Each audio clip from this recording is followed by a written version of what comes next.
طبعا الامور نسبيه، لانه رئيس حكومه او رئيس جمهوريه او وزير اقتصاد او محافظ البنك المركزي مش شخصيه مؤسسه. اذا باش يلقى ظروف يخدم في ظروف وتلهاب الاولويه الاقتصاديه وياخذ ويعطوه نفوذ اكبر. احنا لاحظنا انه نجلاء بودن في العام الاخراني او في الاشهر الماضيه ولا تترأس مجالس وزاريه ولا تتنقل وتزور البلدان. اذا خذ دور اكبر هذا مهم. مع العلم انه راهو بين قوسين كبار الاقتصاديين التونسيين كما منصور معلى وخبراء الاقتصاد اللي نعرفوهم حتى الهادي نويره والكل هم في الاصل جوريست، وفي نفس الوقت فيه باش يكون قرا في كليه الحقوق والعلوم الاقتصاديه اللي كانت الفورماسيون دوبل كيما بالنسبه للتاريخ والجغرافيا. انا عندنا زملاء قراوا التاريخ بركه ولا الجغرافيا بركه. انا من النوعيه اللي قرينا في دار المعلمين على طول وبالتالي في الجامعه في نفس الوقت تاريخ هو تاريخ جغرافيا وتاريخ اقتصادي وتاريخ اجتماعي وتاريخ افكار وتاريخ فلسفه وجغرافيا اقتصاديه وجغرافيا طبيعيه، فورماسيون دوبل. فالناس اللي كانوا يقراوا في الدروا هذه يعرفوها، ثم جيل اللي كانوا في نفس الوقت ايكونوميست وجوريست. ثم حتى تكون انت جوريست ولا ادمنستراتور خدمت 30 سنه في مؤسسه اساسا ماليه، وهذا تحسه كيف تقعد حتى مع ناس اللي لاهين بالانفورماتيك وكذا، يحضر 20 30 سنه في اجتماعات ومفاوضات مع البنك الدولي والبنوك الافريقيه والبنوك العربيه والى غير ذلك.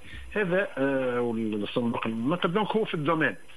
اما هو في كل الحالات مع انتهاء مرحله الجيني الانسان اللي يخدم وحده، اما اذا اعطاه فرصه والرئيس وني مطلوب يعطيه فرصه، اعطيه هامش كما عطى بورقيبه للهادي نويره فرصه. بورقيبه جاي كان وزير ماليه سابق ومحافظ المركزي سابقا، هو جوريست ماهوش ايكونوميست. اعطاه فرصه خلاه يخدم، يقابله مره في الجمعه، يقدم له هو نشاط تقرير نشاط الحكومه، اغلب اجتماعات مجلس الوزراء يشرف عليهم الهادي نويره. فكانت احسن عشريه في تاريخ تونس في السير وفي تنظيم العلاقه بين الرئيس ومنوال اقتصادي كامل ورؤيه اقتصاديه كامله اخرى، معناتها نجم نقولوا مرحله فاصله في تاريخ تونس الاقتصادي على الاقل الحديث.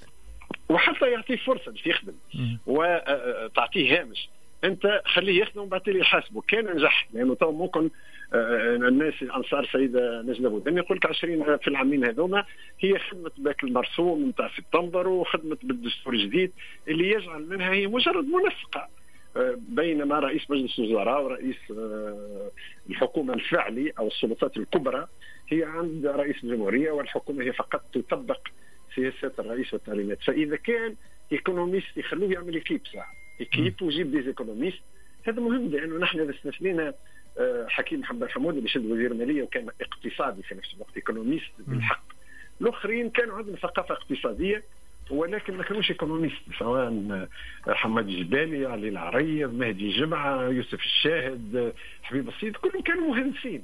وحتى اغلب المستشارين نتاعهم ووزراء الماليه نتاعهم كانوا مهندسين مش وزراء ماليه. ربما ثم رضا شلغوم كان خبير كبير في وزاره الماليه لمده 35 سنه. فاذا يعطي فرصه للاداره والليكيب، البلاد معبيه بالكفاءات، والوضع الاقتصادي مع وزاره الخارجيه تلعب دور جديد. الامن كذلك نخدموا امن اقليمي بصفه جديه مع جيراننا مع الجزائر. لكن سي كمال خليني نمشي معاك